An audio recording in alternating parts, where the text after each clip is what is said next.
Hello, children. Good to have you all back.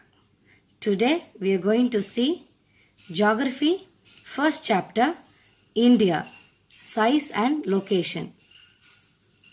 The country India belongs to South Asia and has the most populous democracy in the world. India is rich in culture and heritage. After the independence, India has developed and shown progress in the fields like transportation, education, medicine, science and technology, research and development, etc. Now, let us understand the location of India in the world map. The globe is divided into Northern Hemisphere, Southern Hemisphere, and India belongs to the Northern Hemisphere. If you see on the screen, you have two hemispheres, Northern Hemisphere and Southern Hemisphere. India is located in the Northern Hemisphere. The globe can also be divided into Western and Eastern Hemispheres. India belongs to the Eastern Hemisphere. On a globe, imaginary lines are used to locate a place. Horizontal lines are usually referred to as latitudes. Vertical lines are usually referred to as longitudes. So, in order to locate a place on a globe, the place should lie between two latitudes and two longitudes. Let us see the latitudes and longitudes of India. The land extends between latitudes 8 degree 4 minutes north and 37 degree 6 minutes north. Longitudes 68 degrees 7 minutes east and 97 degrees 25 minutes east. Here the direction north and east are specified because India lies in the Northern Hemisphere and belongs to the Eastern Hemisphere. Refer the image for the latitudes and longitudes of India. The Tropic of Cancer passes through India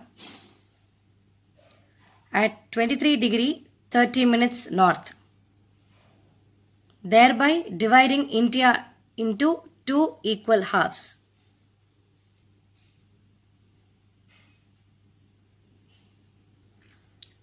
The latitudinal and longitudinal extent of the main land is about 30 degrees. Now, what is the importance of location of India?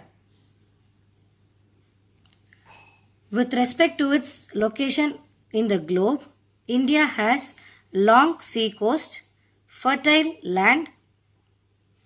It is protected by Himalayas in the northern part. India is in the middle of the international sea routes. India is rich in its various physical features, which makes trade and tourism more efficient, thereby increasing the economy of the country. Moving on to the next topic, India's neighbors or India's neighboring countries. It is always mandatory for a country to maintain healthy and friendly relationship with the neighboring countries. In order to promote job opportunities, to increase the trade activities, that is imports and exports, for economic developments, for promoting peace so that war can be avoided among the countries, border issues if any can be resolved very easily, and for tourism purposes. India shares its land boundaries with Pakistan and Afghanistan in the northwest. If you see the map, you will be able to see Pakistan and Afghanistan. China, Nepal and Bhutan in the north. This particular white space is China. I'm sorry, it is not given in the map. And Nepal and Bhutan. Then Myanmar and Bangladesh in the east. This little India is Bangladesh, Hope you all remember how it got partitioned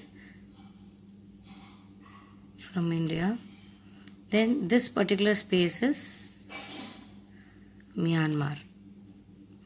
So they are all the neighbors of India. Our southern neighbors across sea consists of two island countries, namely Sri Lanka and Maldives. Sri Lanka is separated from India by a narrow channel of sea formed by Park Strait and Gulf of Mannar. On map you will be able to see this region is Gulf of Mannar, okay, and this region is Park Strait. So Sri Lanka country is very near to us, very near to India. It is separated from India by narrow channel of sea formed by Park Strait and Gulf of Mannar. This is Gulf of Mannar, this is Park Strait. And Maldives Island are situated to the south of Lakshadweep Islands. Here on the map you will be able to see the Maldives. These are all the Maldives. This Malé is the capital of Maldives. Malé is the capital of Maldives. Thus, these are all the neighboring countries of India. Thank you.